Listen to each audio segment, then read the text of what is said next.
ہیں جی ہم راستے پہ جا رہے تھے، لوگوں کے لیے کوئی چیز رکاوٹ بن رہی تھی، پریشانی کا باعث تھی۔ ہم نے وہ راستہ لوگوں کے لیے سہل کر دیا۔ اس کا انعام بھی اللہ تعالیٰ نے ضائع نہیں فرمایا۔ بہت مثالیں ہیں، بہت مثالیں۔ آپ صلی اللہ علیہ وسلم ارشاد فرماتے ہیں کہ ایک آدمی جا رہا تھا، راستے میں اسے پیاس لگی۔ اب دیکھا کہ پانی کہیں نہیں ہے، لیکن راستے میں ایک کنواں تھا۔ اب اس کنویں کے اندر پانی تھا۔ اب اس کو پیاس بڑی شدید تھی۔ اس نے کوئی ذریعہ اپنایا کہ میں کنویں کے اندر داخل ہو کر اپنی پیاس کو بجھاؤں۔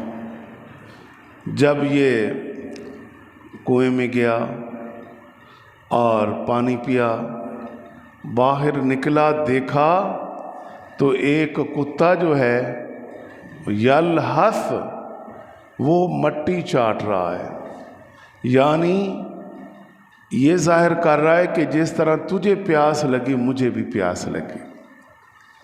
اب اس آدمی نے دیکھا کہ اب چلو میں تو گیا نیچے پانی پی آیا، اور اس کو برتن بھی نہیں ہے، کوئی چیز نہیں ہے، اس کو اب پانی میں کیسے پلاؤں؟ سوچتے سوچتے، کوئی چیز نہیں تھی راستے میں، قریب کوئی آبادی نہیں تھی، کوئی بستی نہیں تھی، کوئی گھر نہیں تھا۔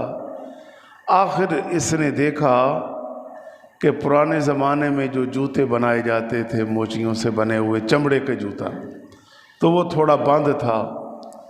اب اس نے کیا کیا، وہ کنویں کے اندر داخل ہوا، اس اپنے جوتے کو پانی سے، ایک جوتے کو پانی سے بھرا۔ پھر اب ظاہر ہے اس نے باہر بھی نکلنا ہے، تو اس نے اس جوتے کو ایک طرف پانی بھرا، دوسری طرف منہ میں پکڑ لیا۔ اس طریقے سے یہ باہر نکلا، اور پھر وہ جوتا اس کے آگے کر دیا۔ اس کتے نے پانی پینا شروع کر دیا، جتنے 2-4 قطرے اس کے ہاتھ آئے اس نے پیے۔ کئی بار وہ نیچے اترا، کتنا مشقت کا کام، کئی بار وہ نیچے اترا، کئی بار وہ باہر آیا، یہاں تک کہ کتا جو ہے وہ سیر ہو کر چلتا بنا۔ جب وہ چلا گیا تو آپ صلی اللہ علیہ وسلم ارشاد فرماتے ہیں کہ یہ بندہ جس نے آج اتنی نیکی کی ہے، میری بارگاہ میں تو یہ گناہگار لکھا ہے کہ یہ تو بڑا گناہگار ہے، اور اس کی بدعملیاں اس قدر ہیں کہ یہ تو دوزخ میں جائے گا، اس کے اندر تو نیکی نام کی کوئی چیز نہیں ہے۔ اللہ اکبر، اللہ اکبر۔ حضور ارشاد فرماتے ہیں کہ اللہ تعالیٰ نے اس کے اس عمل کی وجہ سے، اس کے اس کام کی وجہ سے جناب اس کا نام گناہگاروں کی فہرست سے ختم کر کے نیکوں کاروں کی فہرست میں شامل کر دیا۔ اب دیکھیے، نماز، روزہ، حج، زکوٰۃ، تقوی، پرہیزگاری، علم، عمل، ساری چیزیں ہونی چاہیے، لیکن اب یہاں پر تو عملاً اس نے ایسی نیکی کی ہے، اور وہ بھی ایک جانور کے ساتھ کی ہے۔ غور کرو ذرا، ایک جانور کے ساتھ اس نے نیکی کی، اور جانور بھی نجس، جو پلید ہے۔ کیوں جی؟ جانور کے ساتھ نیکی کی ہے، جو نجس ہے، جو پلید ہے، جو اس کے ساتھ نیکی کرے، اللہ تبارک و تعالی اس پر بھی اجر عطا فرما دیتا ہے۔ اس کی وہ نیکی بھی اللہ تعالیٰ ضائع نہیں فرماتا اگر ایک انسان کے ساتھ نیکی کرے، بھلائی کرے، ہاں جی، تو اللہ تعالیٰ اس پر کتنا اجر اور ثواب عطا فرمائے گا۔ آج ایک ہماری حالت ہے، برداشت ختم ہو چکی ہیں، غصہ ہی غصہ ہے ہر طرف، اور فی زمانہ حالات بہت بگڑ گئے، اور سچ کو جھوٹ اور جھوٹ کو سچ بڑی تیزی کے ساتھ ہر شعبہ زندگی میں آپ دیکھ لیں، نہیں تو آپ تجربہ کرنا چاہیں تو آپ گھنٹہ 2 گھنٹے ایوان عدل جو لکھا ہے وہاں پہ کھڑے ہو جائیں۔ ایوان عدل، تو ایوان عدل ہمارے پاس ہی ہے، آپ وہاں پہ 2-1 گھنٹہ چلے جائیں، آپ کو 2 گھنٹے میں پتہ چل جائے گا کہ یہاں قاضی حضرات بیٹھے ہیں اور لوگوں کے فیصلے ہو رہے ہیں اور معاملات پیش کیے جا رہے ہیں، اور بحث مباحثے کس طرح سے ہو رہے ہیں، سچ کو جھوٹ اور جھوٹ کو سچ۔ اللہ اکبر، اللہ اکبر، ہاں جی۔ اور ایک مسئلہ جو بالکل واضح ہے، کیس بالکل واضح ہے، لیکن لوگ 20 سال، 15 سال، 10 سال، اس سے زیادہ کے بھی کیس اخباروں میں آئے، 30 سال، 36 سال کا بھی ایک واقعہ آیا کہ جج نے جب اسے بری کیا، اس پر یعنی کوئی جرم ثابت نہیں ہوا، جج نے بری کیا تو اس بیچارے نے ناجائز جیل کاٹی 36 برس۔ پورا کالم نگار نے کالم لکھا اس پر جو اخبارات میں چھپا، پھر اس نے سارا شروع سے لے کر کہ شک شبہ میں ایک آدمی پکڑا ہوا اور اس نے 36 برس جیل کاٹی ہے۔ اب اس کا ذمہ دار کون ہے؟ آج ایک لمحہ 10 منٹ 5 منٹ بھی ہم کسی کو قید کر کے آپ کھڑا نہیں کر سکتے۔ تو اس طرح آج کی بات کر رہا ہوں، ہمارے ہاں جو ایک اسلامی ملک ہے اس کی بات کر رہا ہوں کہ آپ قید خانوں میں چلے جاؤ، کیا ہو رہا ہے؟ اور ایک طرف ہمارے سامنے قرآن ہے، حدیث ہے، دوسری طرف عملی طور پر ہمارے سامنے ایک نظام ہے، اور پھر جتنی بڑی کرسی جس کے پاس ہے اسے یہ سوچنا ہوگا کہ جتنی بڑی ذمہ داری ہے اتنے بڑے اس کے تقاضے، اتنے بڑے اس کے تقاضے۔ اور آج گروپ بندیاں، پارٹیاں بازیاں، اور یہ نہیں ہم نے دیکھنا کہ حق پر کون ہے۔ ارے بھائی، میرا سکا بھائی ہے نا، وہ غلطی پر ہے تو میں نے اسے غلط کہنا ہے، جو حق پر ہے میں نے اس کا ساتھ دینا ہے، لیکن ایسا نہیں ہوگا۔ میں نے تو یہ دیکھنا ہے کہ یہ میرا بھائی ہے، بس چاہے وہ غلطی پر ہے تو میں نے اس کے ساتھ کھڑے ہونا ہے، اس کے ساتھ کھڑے ہونا ہے۔ حضور اکرم صلی اللہ علیہ وسلم کے زمانہ مبارکہ میں ایک مہاجر صحابی اور ایک انصاری صحابی، ان کا کسی بات میں جھگڑا ہو گیا۔ جھگڑا ہوا تو مہاجر صحابی نے انصاری صحابی کے تھپڑ مار دیا غصے میں آ کر۔ جب معاملہ ان کا اور بڑھ گیا تو اب ان میں سے جو مہاجر تھا اس نے اپنے ساتھیوں کو آواز دی کہ میری مدد کے لیے آؤ۔ جب وہ لوگ مدد کے لیے آنے لگے تو معاملہ حضور علیہ السلام تک پہنچ گیا۔ آپ علیہ السلام نے بلا لیا، معاملہ سنا، معاملہ سننے کے بعد آپ علیہ السلام نے فیصلہ دیا۔ پھر آپ صلی اللہ علیہ وسلم نے قیامت تک کے آنے والے اپنے امتیوں کو پیغام دیا۔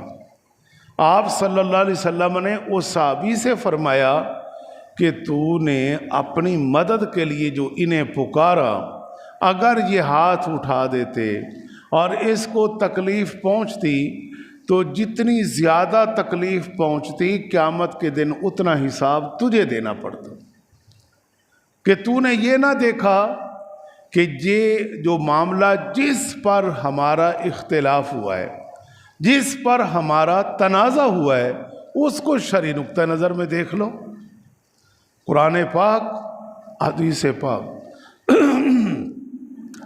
کوئی ایسی چیز نہیں ہے کہ جس کا حل موجود نہ ہو۔ تو فرمایا خذ العفو وأمر بالعرف وأعرض عن الجاہلین۔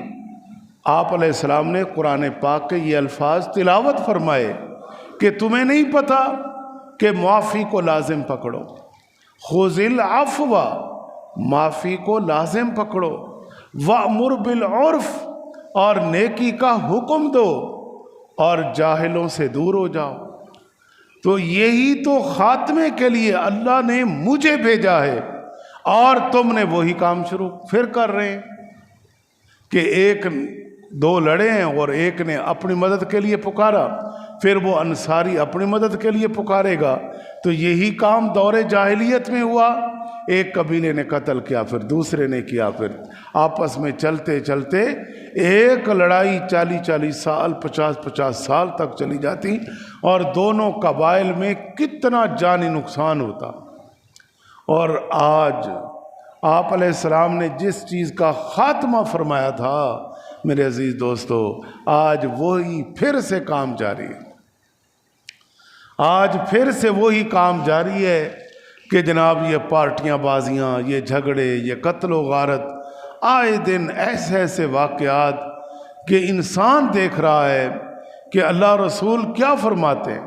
اللہ تعالیٰ ارشاد فرماتا ہے فاعف عنہم واصفا، کہ معاف کرو اور درگزر کرو، معاف کرو اور درگزر کرو۔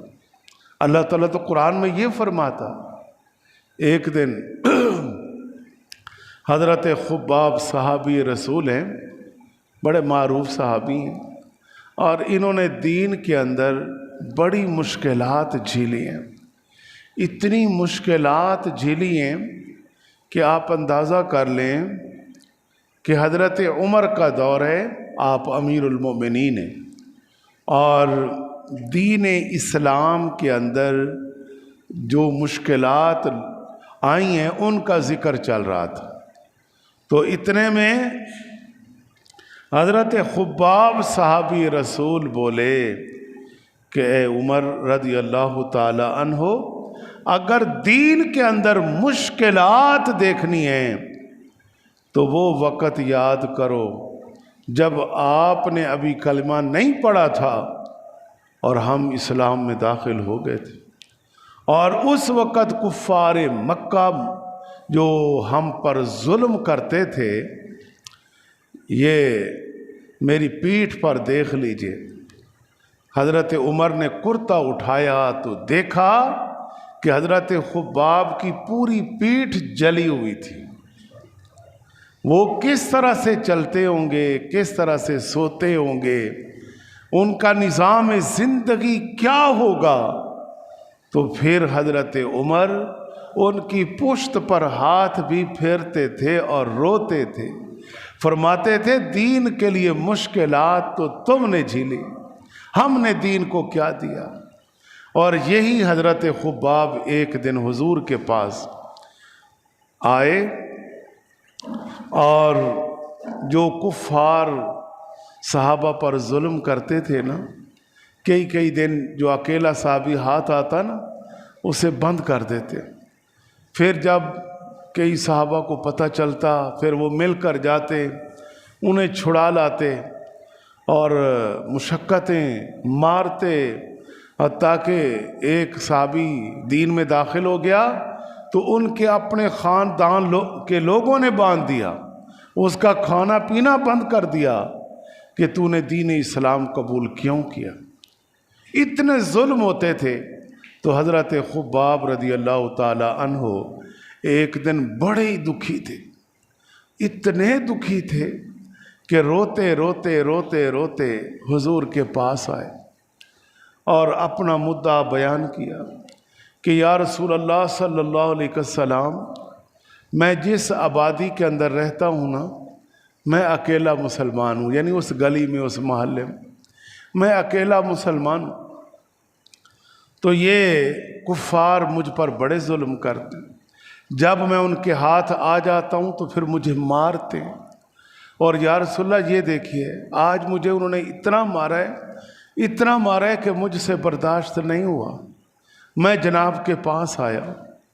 تو یا رسول اللہ جب اللہ کے آپ پیغمبر ہیں، اللہ نے آپ کو اتنی طاقت عطا فرمائی، آپ کے ہاتھ اٹھتے ہیں، اللہ آپ کی دعا قبول کرتا ہے، تو یہ دیکھیے میری یہ حالت، مجھے اتنا یہ لوگ مارتے ہیں، مجھ سے آج برداشت نہیں ہوا، میں جناب کے پاس آیا ہوں۔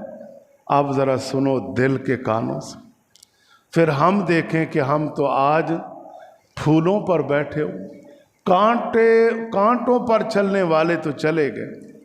اللہ اکبر۔ آپ علیہ السلام بیت اللہ شریف کا جو سایہ ہے نا، دوپہر کا ٹائم تھا، تو آپ علیہ السلام بیت اللہ شریف کے سائے میں چادر ردا مبارک سر کے نیچے رکھ کر نا حضور آرام فرما رہے تھے۔ جب حضرت خباب نے یہ بات کی تو آپ علیہ السلام اٹھ کر بیٹھ گئے، اور آپ علیہ السلام کے رخ انور پر، رخ زیبا پر اتنا غصہ جلال آیا کہ انار کی طرح آپ کا رخ انور لال ہو گیا، غصہ ہو گیا۔ پھر آپ علیہ السلام نے ارشاد فرمایا کہ دیکھیے کہ تم سے پہلے جو لوگ گزرے ہیں نا، جب وہ دنیا میں تھے اور اللہ کی وحدانیت اور اپنے پیغمبروں کے ساتھ چلتے تھے، تو مخالفین ان کے جسموں پر لوہے کی کنگھیاں چلاتے تھے اور ان کی ہڈیاں الگ کر دیتے تھے اور زندہ، اور ان کا گوشت الگ کرتے تھے اور ہڈیاں الگ کرتے تھے، اور وہ روتے بھی نہیں تھے، اللہ کی رضا پر صابر رہتے تھے کہ اے اللہ میں بولوں تو کہیں ناراض نہ ہو جائے، میری یہ قربانی تو دین کے لیے قبول کر لے۔ آپ علیہ السلام نے فرمایا تم پر وہ وقت تو نہیں آیا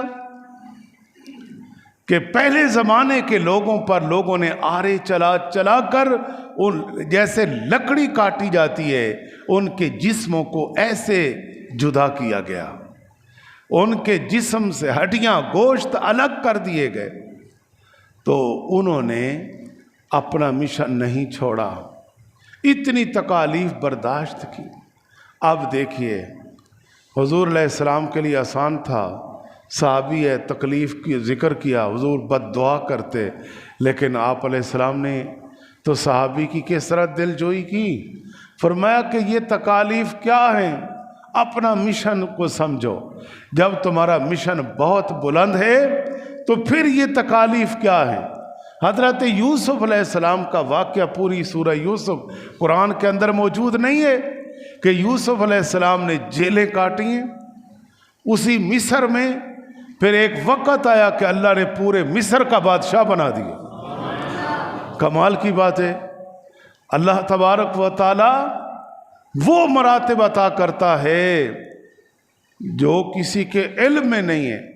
تو آپ علیہ السلام نے فرمایا کہ میرے پیارے صحابی، میں اس لیے نہیں آیا کہ میں کسی کے لیے بد دعا کروں، میں تو آیا ہوں دعائیں کرنے کے لیے۔